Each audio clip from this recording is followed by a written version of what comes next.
boys zangu makaipa. Maisa sadza mdishika. Bisa baba. Apa basikana pamariro shamwai.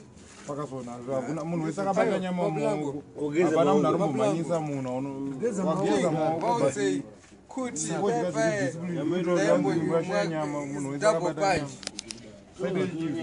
saka ndatichabi single man and ndakudaka baby kakeseke kaya kakanaka Kanoda, Komanari, and some, and yes, sir. Don't know nyama kamda. No, I'm okay. Ndika the phone number. Ayo, ndita udya sadza shamwari. Ndatotora muchitodya sadza muchita celebration.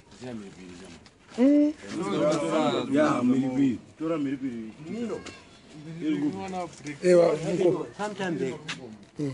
When my young brother went to Canada,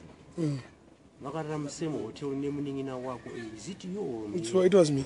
Eh? It was me. It was you. Same room. Eh? Same room here. Same room. What was your chitupa? And then my young brother. Sharks. Eh? Sharks in the Agazuana. Aiwa, Sab and Yakanacho Kuvaku UK. Eh.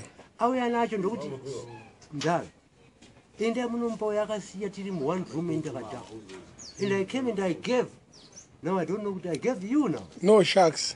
Oh, sharks. Sharks in the Agazona.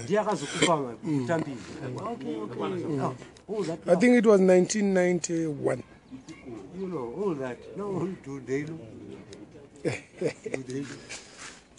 These guys are eating. There's a mango pico. Dada, get master. Abu. Teacher,